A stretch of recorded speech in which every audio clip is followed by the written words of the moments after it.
Bienvenue dans cette nouvelle édition de l'Africa Tonight. Au sommaire, début ce 11 novembre du Forum de Paris sur la paix. Deuxième édition de cet événement qui rassemble les acteurs de la gouvernance mondiale. Plusieurs chefs d'État africains sont attendus, dont le président camerounais Paul Biya. Le président béninois Patrice Talon annonce le retrait de France des réserves du change du franc CFA. La Banque centrale de l'Union monétaire ouest-africaine va gérer la totalité de ces réserves, a assuré le chef de l'État, sans donner de calendrier précis. Et puis l'insurrection populaire de 2014 au Burkina Faso, racontée par l'artiste KPG, une fable politique qui donne à voir tous les aspects de cet événement qui a marqué l'histoire du pays. Kosiam, c'est le nom de cette pièce de théâtre que vous découvrirez en fin d'édition. Le deuxième forum de Paris sur la paix s'ouvre ce lundi dans la capitale française. Un événement annuel qui entend permettre aux acteurs de la gouvernance mondiale de se rencontrer et de réfléchir à des solutions aux crises contemporaines.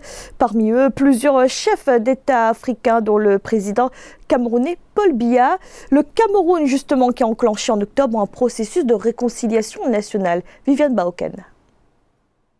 Le Forum de Paris sur la paix s'ouvre ce 11 novembre 2019 à Paris en France. À l'initiative du président Macron, cette rencontre accueille plusieurs chefs d'État africains, parmi lesquels le président Paul Biya. Engagé dans une dynamique de paix et de réconciliation nationale, le président Paul Biya s'associe avec ses pairs pour l'éradication des périls géopolitiques qui montent en puissance. La participation du Cameroun au Forum pour la paix sera l'occasion pour les autorités camerounaises, mais aussi les acteurs de la société civile d'examiner avec les autres experts mondiaux ces défis et d'identifier les solutions pratiques, parce que c'est effectivement l'objectif exprimé par le forum d'examiner en profondeur les défis à la paix. Avec la tenue d'un grand dialogue national inclusif en octobre 2019, le Cameroun a amorcé un processus de réconciliation nationale après plusieurs années de lutte armée. Parmi les propositions de résolution issues de ce dialogue, l'on note par exemple le retrait des troupes armées dans certaines régions en crise. Selon les spécialistes, cette action pourrait contribuer à reconstruire la confiance nationale. Après l'ouverture du grand dialogue national, il y a, et on l'a constaté, un véritable réchauffement des rapports entre le Cameroun et Paris. Le Cameroun est véritablement dans une stratégie qui vise notamment à sortir de l'isolement international dans lequel il s'enfonçait, avec notamment les accusations permanentes des puissances étrangères sur la question des droits de l'homme, sur la manière avec laquelle cette crise anglophone est gérée. Donc on constate qu'il y a un réchauffement des rapports entre le Cameroun et la France. On constate qu'il y a un Cameroun qui manifeste une réelle volonté de revenir sur la scène internationale. Au-delà des questions de paix et de sécurité, le Forum de Paris sur la paix est également un lieu de dialogue et de coopération autour des solutions de gouvernance mondiale. C'est aussi un espace de networking, de rencontres bilatérales et de médiation entre les différents participants. Et avant de partir pour Paris, le président camerounais Paul Biya a publié ce dimanche un décret pour convoquer les élections législatives et municipales, des élections fixées au 9 février 2020. Des scrutins très attendus puisqu'ils avaient déjà été reportés à 2 reprises. Élus pour 5 ans au terme du scrutin couplé du 30 septembre 2013, les parlementaires et élus municipaux ont donc bénéficié de 2 prorogations de mandat, dont la dernière allonge s'achève le 29 février prochain.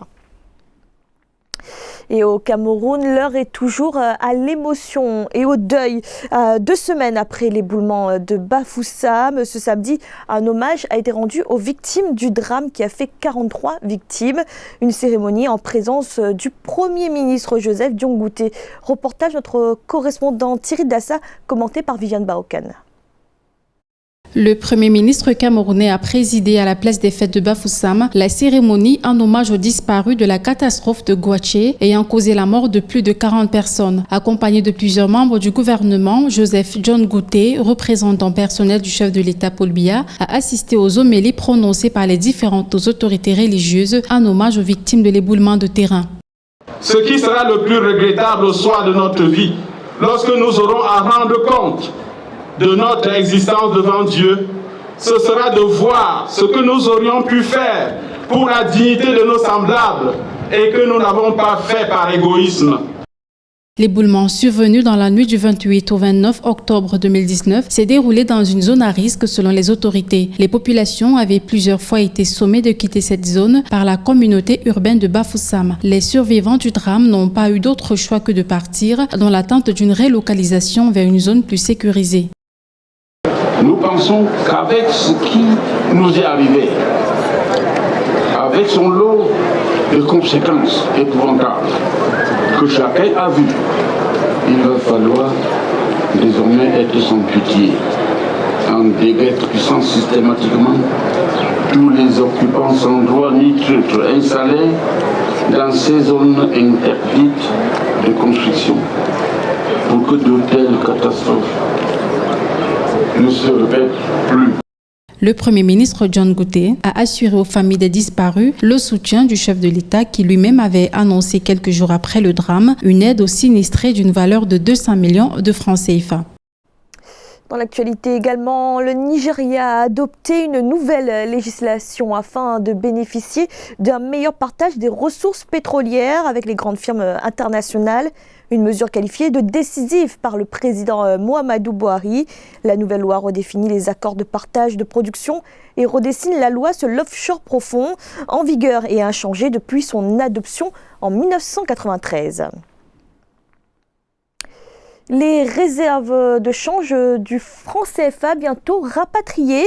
Le président béninois Patrice Talon a indiqué que la banque de l'UEMOA gérera prochainement la totalité des réserves de change. Actuellement, 50% de ces réserves sont déposées auprès du Trésor français en contrepartie d'une parité fixe avec l'euro. Ange Domenio.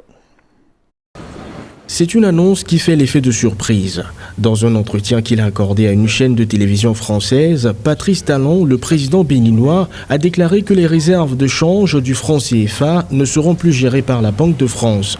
Sans donner un agenda précis, le dirigeant a indiqué que désormais la Banque centrale des États de l'Afrique de l'Ouest se verrait confier la gestion de toutes les réserves de change des pays de la zone UEMOA. Le chef de l'État béninois a mis le doigt sur un certain nombre de choses, des débats qui ne sont pas complètement épuisés au niveau des techniciens, au niveau des financiers. Il y a beaucoup de choses aujourd'hui qui sont en train d'être cuisinées pour véritablement permettre aux 8 pays de l'UEMOA de pouvoir régler définitivement la question de la monnaie. Cette sortie médiatique intervient alors que la question de la monnaie unique cristallise les débats sociaux dans la sous-région ouest africaine.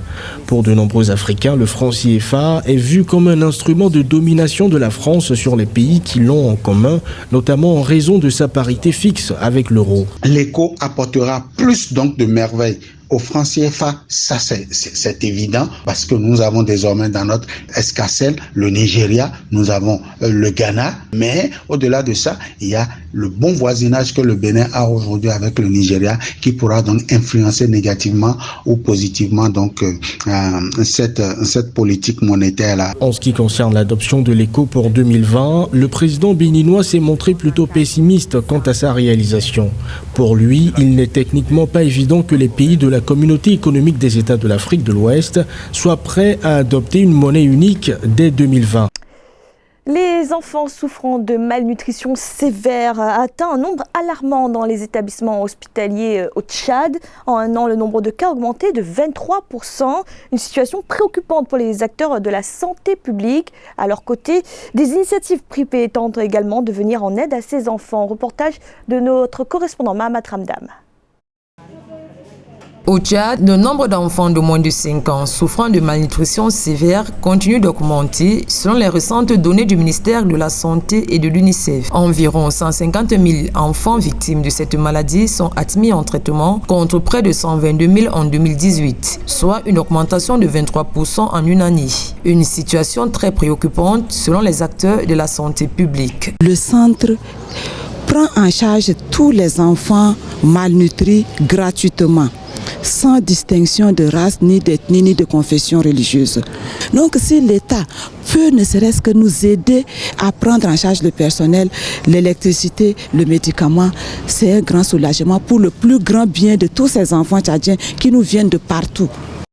Pour contribuer à éradiquer ce phénomène, les initiatives privées se mobilisent de plus en plus au profit des centres de traitement des enfants malnutris. C'est le cas par exemple du concept Espace culturel et art et Tessol, un groupe d'artistes musiciens qui a fait des dons de vivres et des détergents à l'hôpital Notre-Dame des Apôtres, une structure qui prend en charge gratuitement les enfants souffrant de cette maladie. Le constat, c'est pas gai pour un pays comme le Tchad. Et en plus, ça se passe en N'Djamena, c'est quand même mal. C'est quand même, ça fait très mal au cœur. J'espère qu'à partir de ce jour, vous allez porter cette doléance auprès des personnes de bonne volonté pour vraiment aider le centre à accomplir sa mission. Par ailleurs, plusieurs concerts sont prévus dans la capitale N'Djamena pour venir en aide aux enfants souffrant de malnutrition et un appel d'aide a été lancé à l'endroit des volontaires pour épauler les parents des malades. Rencontre à présent avec KPG, artiste-conteur burkinabé. Dans sa dernière pièce, il raconte un événement qui a marqué l'histoire du pays. Il s'agit du soulèvement populaire de 2014, une insurrection aux conséquences lourdes, mais qu'il retrace avec une touche d'humour. Et c'est lui, KPG, qui interprète l'ensemble des personnages de cette fable politique. Amenedji. Fable contemporaine dont l'histoire s'inspire de faits ayant existé, Kosiam retrace l'insurrection populaire des 30 et 31 octobre 2014 au Burkina Faso qui a conduit à la chute du régime du président Blaise Compaoré. Kientenga Pingdewende Gérard, communément appelé KPG, a pu, à partir des animaux, donner une dimension humoristique et pédagogique à ces moments qui ont marqué la vie sociopolitique du pays. En tant que conteur, c'était un devoir pour moi de pouvoir immortaliser et de mettre ces récits-là dans l'histoire pour que les enfants puissent voir ce qui s'est passé. En tant que conteur, je me suis dit que non, il faut trouver des animaux qui vont représenter en fait l'univers pour que ça soit universel. Quand je dis universel, c'est pas pour que ça soit compréhensible à celui qui n'a pas vécu l'insurrection, que cette personne puisse se faire des idées. Liberté, démocratie et justice, autant de mots qui, à l'ère d'une force citoyenne attachée aux aspirations communes, composent avec la volonté de faire valoir un état de droit. La seule chose que nous on doit retenir, c'est ce qui nous lie. Ce qui nous lie, c'est notre sang. Ce qui nous lie, c'est l'humain. Si nos ancêtres ont traversé ce temps-là jusqu'à aujourd'hui, ça veut dire qu'en fait, ils avaient aussi des valeurs qu'ils véhiculaient. Et quelles sont les valeurs positives que nos ancêtres avaient?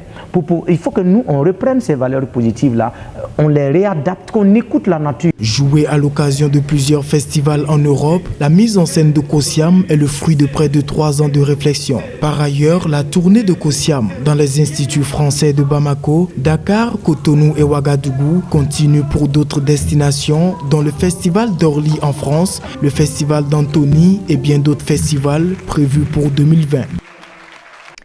C'était le journal de la rédaction. Merci de l'avoir suivi. Retrouvez dans un instant une nouvelle édition de l'information.